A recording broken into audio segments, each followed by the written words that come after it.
Hello, I'm Giancarlo, And I'm Felicia. and this is our review of Abyss! or Abyss. Abyss. You say Abyss, I say Abyss. You can say both, I think. It looks really freaking awesome. Crossbreed of Yoda and Shrek. Actually, yeah, it's pretty good. It does look like a cross between Yoda and Shrek. She's Shrek. hot. This girl's like, this girl is on fire. The Undersea is in turmoil, leaderless, after the king has died with no heir. Players, with the help of allies, the council, and lords, will vie for control in Abyss. Here's a breakdown of components we'll describe as we set up for the game. A game board with the exploration track, the council, and the court, which you will place in the middle of the table. A threat track that goes next to it, and a red threat token which you'll place on top of that track. 71 exploration cards made up of 6 monster cards and 65 allies numbered 1 to 5 from the 5 different guilds: soldiers, farmers, politicians, mages, and merchants. Shuffle all these and place the deck face down on the separate space at the left of the exploration track. 35 unique lord cards made up of the 5 different guilds. Shuffle these together and place this deck in its place at the left in the court area of the board. Reveal the top 6 cards and place them in each space in the court. 20 unique location tiles which you'll shuffle, place by the board, and reveal the top one. 20 monster tokens containing either 2, 3, or 4 influence points. Shuffle these and place them all face down in a pile. 5 plastic seashell-shaped cups, give one to each player and an extra one by the board. A bunch of white pearls, the currency used in Abyss. Put one in each player's cup and the remainder in the extra one to form the treasury. And a notepad for final scoring. Randomly determine the first player and you're now ready to play. Have the most influence points at the end of the game and you'll be crowned the new ruler of Abyss. There are 3 phases in each turn played in this order. Plot at court, take 1 action, and control location. Plot at court is the only phase that is optional. When there are empty spaces in the court, a player may pay a pearl to fill it by revealing the top card from the lord deck and placing it there. He can do this multiple times in a turn, as long as there are spaces, and can pay the cost of 1 pearl per card.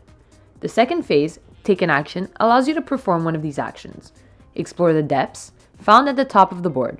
Request support from the council, found in the middle of the board, or recruit a lord, found in the bottom of the board. Let's look at these actions. When you explore the depths, you reveal the top card of the exploration deck and place in the first space. Now, starting with the player to the left of the active player, he'll get first dibs at buying that card. If he wants it, he can pay the active player 1 pearl, and if not, the player to his left now gets to buy if he chooses to, and so forth. If the card is still in play when it gets to the active player, he may then take it for free or pass. If he takes it, his turn ends. If not, a second card is revealed, and so on. If everybody passes on the card in the last space, the active player must take the card and also receives a pearl as indicated on the board. Should the active player stumble on a monster, he may choose to fight it or pass. If he fights it, he discards the monster card and gets the reward above the threat token on the threat track and moves the threat marker back to the start of the track, and his turn ends. The rewards are pearls, monster tokens, and or key tokens. If he chooses to pass, he moves the threat marker on the next slot and continues with his exploration action. Once done, all cards not taken are then brought down in their respective slots in the council based on their guild and flipped face down, except for monster cards, which are discarded.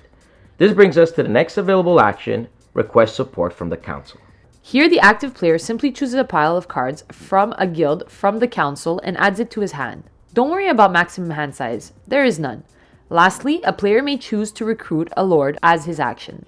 Let's look at these cards first before we move ahead. Each lord card will have influence points or IPs marked at the top left corner of the card. The top right corner might have 0, 1, or 3 key symbols. The bottom middle will contain the card's name and any effects it might give you. If an effect is followed by a black downwards arrow, this means it's a one-time come-into-play effect that triggers when you recruit that lord. If it doesn't have any such arrows, it is then a continuous effect. The bottom left of the card will give you its recruitment cost. These will consist of 1, 2, or 5 bubble icons and a number. The bubble icon means you need to spend exactly that many rays from your hand or allies to recruit it. And most will also require that you have at least one of a specific race in that cost. The number means that the total number from your allies must be at least equal to or higher than it. For example, for the schemer, you need no more and no less than 3 races, which one has to be from the squid race. Don't confuse race with cards. You can spend any amount of cards as long as it's 3 races and 1 is the squid. If your total does not reach the number underneath those bubbles icons on the Lord's card, you can make up the difference by spending pearls. When you paid the cost, you take the Lord card, place it in front of you, slide the other Lords to the right on the track, and do any come into play effect if any. If you recruit a Lord and only 2 remain in court, you also gain 2 pearls as stated on the board and immediately refill the court with new Lords. The smallest numbered allies used also remains on the board and can be used in final scoring. We then move on to the next mandatory phase, control locations. In this phase, the active player checks to see if he has accumulated 3 keys, either with key tokens from monster rewards or from the icons in the upper right corner of a recruited Lord. If he does have 3 keys, he must immediately take control of a location. He can take up a face-up location or draw 1, 2, 3, or 4 locations, choose one of those, and leave the others face up. These locations will give you more IPs calculated at the end of the game based on their effects. Every Lord key icon used to take control of that location will make that Lord take a political seat in that location. Take the card and place it under the location so as to cover the Lord's cost and effects. As he's busy in that location now, he does not have any more effects to provide you. When either a player recruited a 7th Lord or the court cannot be refilled with Lord cards, the active player finishes his turn and every other player has one final turn. Once done, every player places their lowest valued ally from each race on their play area, and we move on to final scoring. Take the notepad and start by counting the IPs locations give you, followed by the total of IPs from your Lord's cards, followed by the total of the highest valued allies from each race, and the total of all monster tokens. The player with the most IP is now declared ruler and winner of Abyss. First thing you'll notice is the spectacular artwork in this game. Each location and Lord has its own unique masterpiece. Couple that with good quality components from the boards, plastic cups, and beads that actually look like pearls instead of having tired old cardboard punch out for money, and there's no denying that this is one of the most beautiful games we've seen in a long time. How does it play? The mechanics and their originality is a breath of fresh air in gaming terms, and it's extremely balanced.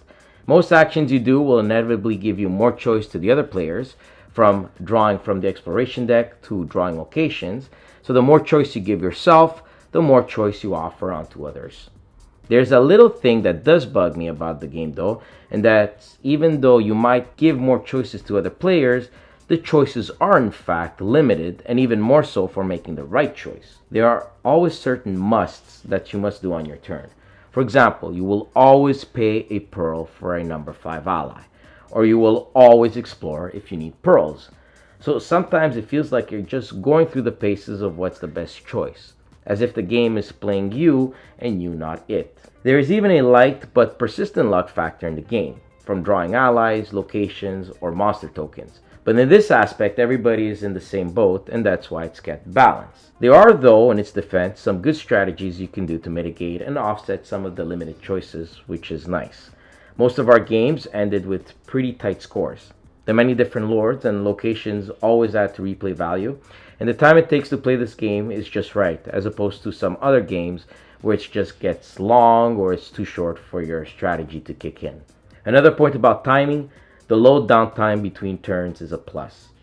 Abyss is not perfect, but it's definitely one that we'll be keeping in our collection. It gets an 8 out of 10.